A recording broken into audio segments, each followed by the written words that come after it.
Hello, my friends. My name is Gerdes, and here are 5 big stories for today.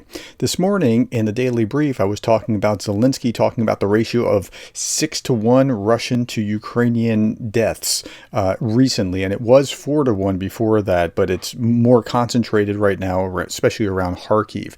So here I want to look at something, drill down a little bit. I saw this the other day, but I just couldn't work it into what we were talking about.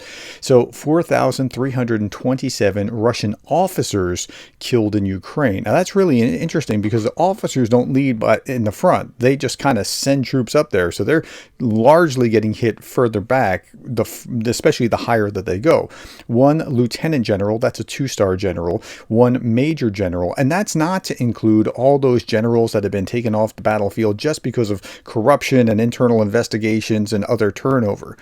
Okay, so 94 colonels, 243 lieutenant colonels, 472 majors, 711 captains, 1,142 senior lieutenants, 838 lieutenants, and 203 junior lieutenants. That's a lot of officers off the battlefield. Not just off the battlefield as casualties either, killed in action. Okay, a research expert tells the UN that it is irrefutably established missile debris in Ukraine is North Korean. Like, we knew that this was happening, but yeah, they've proved this now.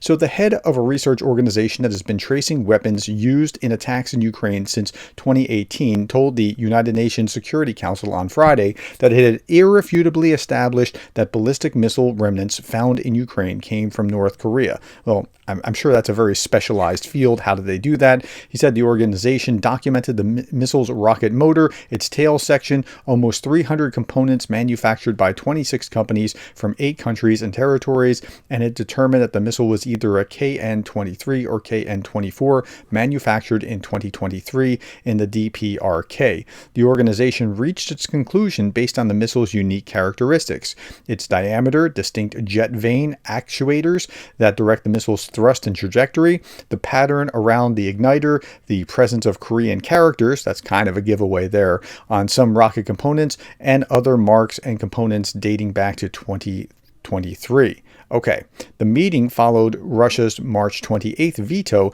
that ended the monitoring of sanctions in North Korea. So in March 28th, Russia vetoed the continuation of monitoring sanctions. Let's look at that article.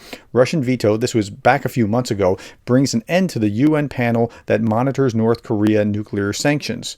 A veto on Thursday, that is back in March, ended monitoring of UN sanctions against North Korea nuclear program, prompting Western accusations that Moscow is seeking to avoid scrutiny as it allegedly violates sanctions to buy weapons from Pyongyang for its war in Ukraine. Russia has never before tried to block the work of the panel of experts, which had been renewed annually by UN Security Council for 14 years and reflected global opposition to North Korea's expanding nuclear weapons program. So, yep, that's what's going on here, and we knew it was happening. We just now have the proof.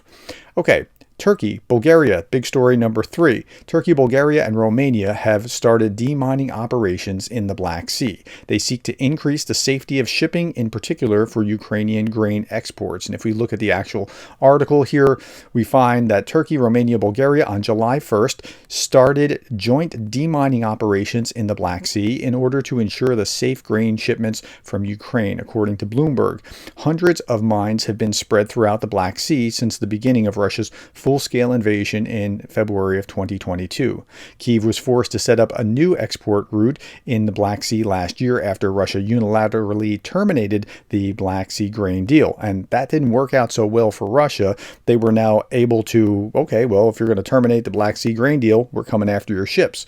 And they blew up some and chased others away from the Black Sea. As of the end of June, Ukraine has exported 37.4 million tons of agricultural products through the new route, the infrastructure ministry said. Well, so what are we talking about? This new route, so the old route would go from, say, Odessa straight down to Istanbul in like a straight line. And they were safe in doing that. Now, they got smart. They were hugging the coast, and as soon as they got in front of the coast of Romania and hugged the coast around here and Bulgaria and then down into Turkey, they were safe, because that would be Romania's waters, not international waters, and creating an incident like that was not something they necessarily wanted to do. So that's big story number 3. Big story number 4, Finland will open 15 of its military bases for potential use by U.S. forces. Under the terms of the Defense Cooperation Agreement, DCA, the Finnish Parliament unanimously approved the Defense Cooperation Agreement between Finland and the United States. Now, this had been in the works for some time. In fact, let's go to the original article back in December 21st. A new pact gives U.S. military access to 15 bases in Finland. So, the Defense Cooperation Agreement signed Monday between Washington and Helsinki will give American forces access to 15 installations, 5 in the high north near Russia, and permission to store equipment and weapons on Finnish soil. Now remember, like, Finland and Sweden just joined NATO as a consequence of Ukraine being invaded by Russia. Like, they were quick to join NATO where they had been neutral, and now you'll have U.S. forces somewhere here in Finland that close to Russia. That's, yeah, I think about that, and I think about Darth Putin. Like, Darth Putin, I remain master strategist, right? That's what an error in judgment for invading Ukraine, to see what has happened as a consequence.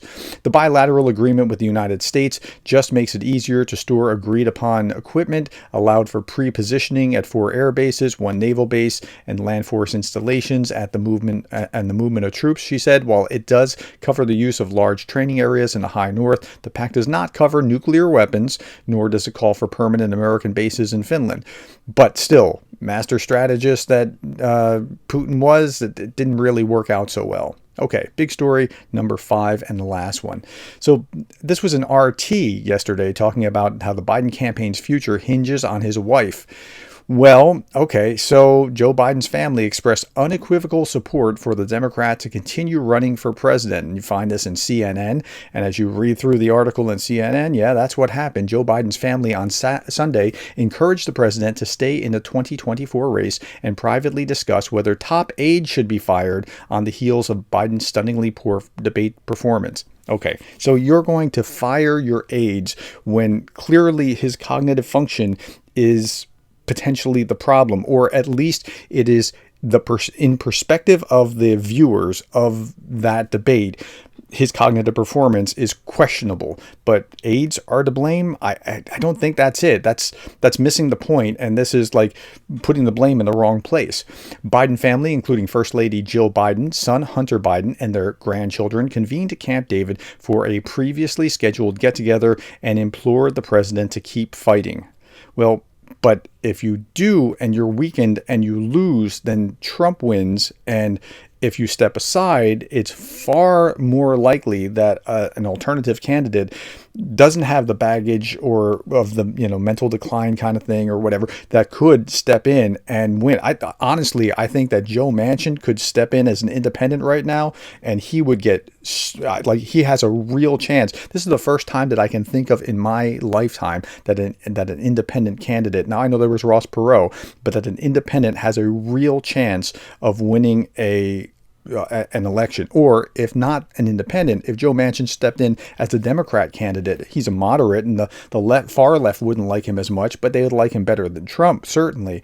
So at any rate, that's where we are right now. Biden's family, including First Lady Jill Biden, son Hunter Biden, and their grandchildren, convened at Camp David for a previously scheduled get-together and urged him to keep fighting. The family is clearly frustrated with the team that prepared President Biden, but I'm not sure that that's it. I think there might be something else. I mean, he's just old, and I'm not taking anything away from him. I don't know any 80-year-olds that are really that spry. He's not like he was in the vice presidential debate 12 years ago.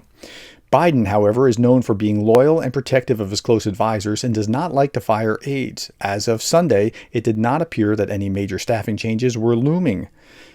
First Lady told Vogue on Sunday that the family will not let those 90 minutes define the 4 years he's been president, and vowed to continue the fight. I think that's really the most compelling piece of this, is that they're worried that his image will be, he bungled the debate, and now, like, see, he's old, he's got to get off, he got pushed out. And I think in protecting the person, you hurt the party and perhaps the country in the process.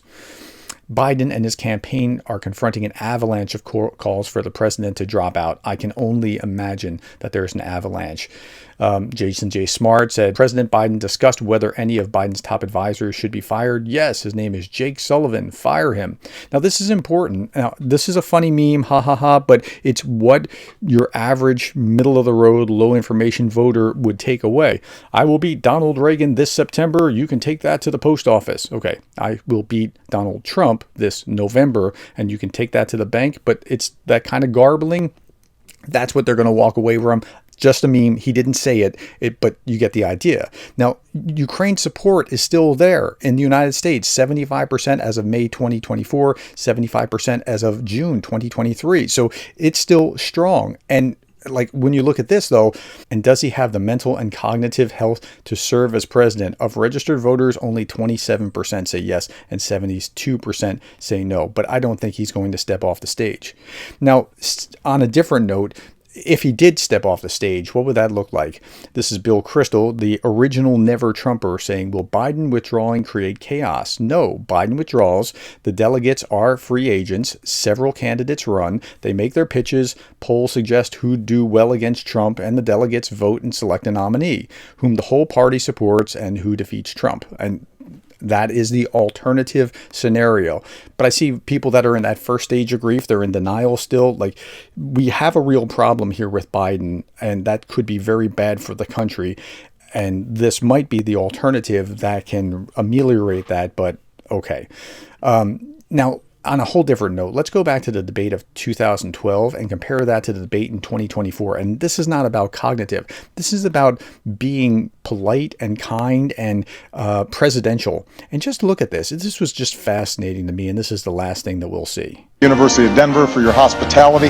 The only person on this stage is a convicted felon, is the man I'm looking at right now. But he could be a convicted felon as soon as he gets out of office. Thank you, Jim. It's an honor to be here with you, and I appreciate the chance to be with the president.